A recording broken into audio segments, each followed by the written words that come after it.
Okay, so we have a lot to discuss from October.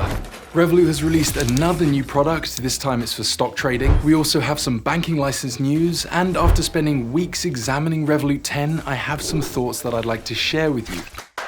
Curve has launched a game-changing credit card, and there's even talk of Chase UK launching one. Monzo's COO made some waves on Bloomberg with jaw-dropping growth statistics, and Apple Card enthusiasts, brace yourselves, the latest news has us speculating about a potential UK launch. We have all of that and more, so grab your favorite snack, settle in, and let's begin with Apple. So users of iOS 17.1 now have a fancy new banking feature. Thanks to the wonders of the UK's Open Banking API, your Apple Wallet can now display your bank balance. There's a catch though. To enjoy this feature, you'll need an account with a major UK bank like Barclays or HSBC. But don't worry, there's no doubt that this will eventually be available to any bank that supports open banking. And with Apple's presence in the UK's FinTech scene growing at warp speed, coupled with this latest development, it's safe to say that the flames of speculation about the much anticipated Apple Card's arrival are being stoked. But what exactly will an Apple Card in the UK look like? Well, that is the million-dollar question. Right now in the US, it boasts 3% cashback at select merchants and 2% daily, which would be fantastic, but also very unlikely in the UK. So I'm thinking we can guarantee it'll be made of titanium and perhaps include generous cashback on Apple products, which will then taper down to 1% or even 1.5% on everyday spending. One thing I can confidently predict, this card, when it eventually arrives, will have buy now, pay later built right in, a bit like what we see now with Monzo Flex and Curve Flex. So you'll have the power to choose BNPL at checkout or even retroactively on previous purchases. Speaking of Curve, the all-in-one card consolidation app has just pulled off a bold move by unveiling its very first credit card. Now, you may already know this, but when it comes to credit cards, one of the top reasons people reach for them, especially for high-value transactions, is the golden ticket known as Section 75. Think of it as your purchase insurance, offering protection if something doesn't arrive or turns out to be faulty. This is a credit card lifeline that does not apply to debit cards. At least it didn't until now. With Curve's credit card, that protective umbrella now extends to linked debit card purchases. It's still fresh off the press, but here's how I see it working. You'll link your debit cards to the Curve credit card, choose one before making a transaction, and voila, the credit card fronts your purchase so it qualifies for Section 75. What I find intriguing is that Curve already offers purchase protection, which is somewhat similar but extends to a whopping £100,000. So you might be wondering, if you already have protection in place that covers debit card transactions, why are we bothering with Section 75? Sure, more protection is always a win for consumers, but I believe this isn't just about safeguarding customers. From a marketing perspective, Curve's decision here to launch a credit card is genius. It's unique, headline-worthy, and makes them an even more attractive choice, especially when you couple it with their fantastic products like Go Back in Time and Flex, and not to forget their enticing cashback offers. So all in all, Curve is building an irresistible proposition. Although there is a Curve caveat, their customer service has been on the receiving end of some criticism lately, with people complaining about tickets taking weeks to resolve. Hopefully they can get on top of that because they do have a good product. Personally, I use Curve to circumvent the fact that my Capital One doesn't work with Apple Pay, which is very handy. So if you're interested in signing up, you'll find an affiliate link down below in the description box. By using that link, you'll not only get access to Curve and its great benefits, but also be supporting myself and the channel. My baby's just woken up, so I'll be right back. Okay, so apparently Starling, and this is possibly just a lot of noise, are reportedly contemplating, and I quote, the initiation of preparations for an initial public offering. So in time, we may be able to buy a piece of Starling Bank. But why would they take this big step? Well, Starling recently turned a profit, which is like throwing investors a bone. So right now might be the perfect window of opportunity for them to go public. This could also help them raise a ton of capital and then use that to fuel growth. Plus, publicly traded stock can be used as currency for acquisitions. Now, you may remember last month when we delved into app download data, it seemed like Starling's growth might be losing steam. One path they could take to reignite themselves would be through an acquisition or even a merger. Now, I'm not saying this is set in stone, and I might be letting my imagination run wild here, but picture this. Starling goes public, raises a boatload of cash, and then goes on a spending spree and buys their friendly challenger, Metro, merging the two to create Starling Metro. That name even has a nice ring to it. But before all of this happens, Starling, if you're listening, please give us that credit card we've been waiting for.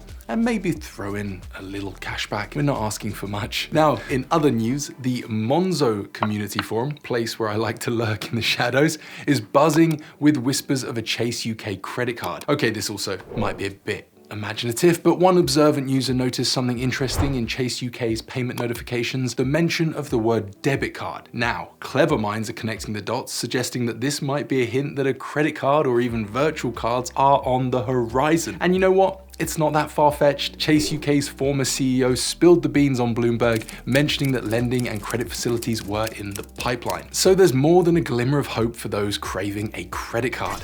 Speaking of Bloomberg, Monzo's COO recently made quite a splash. Just listen to this. You're right, we have 8.4 million customers, 300,000 small businesses and growing, and that growth momentum is accelerating. We know from their financial report that in May this year, they had 7.5 million customers. Fast forward just 5 months, and they've gained 1 million more. Now that's impressive. What's even more mind-blowing is that this growth is primarily thanks to good old-fashioned word of mouth. What I'm keen to see is how this affects their total customer deposits. I believe Monzo's competitive savings rates will have been luring in savers and has contributed to their astounding growth. Their instant access at 4.6% may not be the absolute best in the market, but it certainly beats the pants off most of those big incumbent banks. So when you add up tempting rates, toss in their intuitive and feature-rich app, and sprinkle on some low-fee international banking, what you get is a polished and well-rounded bank that's hard to resist. It's kind of where I imagine Revolut aspires to get. In fact, they might be looking at Monzo with a hint of envy, at least from a UK banking perspective. Both of these fintech giants are known for their cutting-edge technology, boasting substantial customer deposits, and even cultivating something akin to a cult-like following. In fact, that cult-like status is one of the key reasons behind Monzo's astounding word-of-mouth growth. However,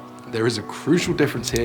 Revolut is missing that elusive UK banking license, a piece of the puzzle that could be a game changer. Just imagine what could happen if they secured one. With it comes an obvious surge of consumer faith and trust, but also from an economic perspective, they can stop outsourcing banking activities to third-party licensed banks. This costs Revolut money, so if they can stop outsourcing, they can then start saving and pass those on to their customers and give us even cheaper access to banking and financial related activities, as well as greater interest rates. One of the reasons Revolut's savings rates in the UK are a bit lackluster, at least in my opinion, is because they have to outsource it. But if they didn't have to, I think you can almost guarantee, in typical Revolut fashion, they would be market leading. Ultimately, a banking license will propel their growth in the UK to new heights. And I'm sorry, I think I just went off on a tangent. The Financial Times has also been going off on tangents with Revolut related content. This recent article in particular left me a bit puzzled. It didn't really offer any groundbreaking insights. It was more of a highlight reel of Revolut's bumps in the road, and it didn't even address the question raised in the title. Of course, it failed to mention any of Revolut's recent achievements, including being certified as a great place to work, as well as their crackdown on financial crime,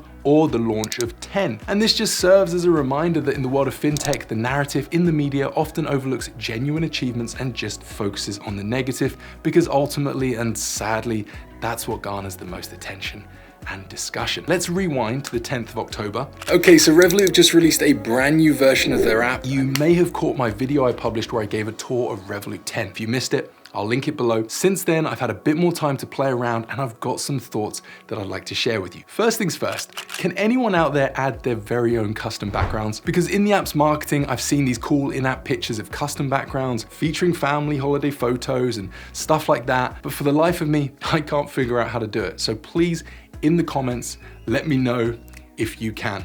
Now, I use the search bar a lot to navigate, but there were some things I'd access through the hub, like donations. This weekend, I wanted to donate to the British Legion to get the Poppy card, but because the hub has now gone, I turned to the search bar. I type in donate because that's what I intended to do, and what does it show me? Nothing. No clickable button for accessing donations, no clear route to giving money. Now, it's just a minor complaint, but it's the kind of thing that really shouldn't require super specific keywords. Also, if you're going to remove the hub, which served as a launch platform for all of your products, then you need to make finding them through search as easy as ABC. Now, let's shift gears to something positive. After a few weeks of using it, I'm really enjoying the sleek and straightforward design for wealth management, including budgeting and spending analytics. And then there's the ballooning cashback. From where I stand, I don't know about you, but it feels like the offers have skyrocketed. In fact, I'm almost willing to bet that if I'm planning to shop at a major retailer, there will be an offer for them in-app. The cashback as of late, has been outstanding, and it's one of my favorite Revolut products. Speaking of which, Revolut has just unveiled a brand new subscription called Trading Pro. This costs €15 a month, and it comes with a free 30-day trial. Revolut's head of wealth and trading said that this subscription is tailor-made for advanced traders, and with it, you'll get a range of benefits. I'd say the standout being discounted commission, higher order limits, and access to the trading terminal. Unfortunately,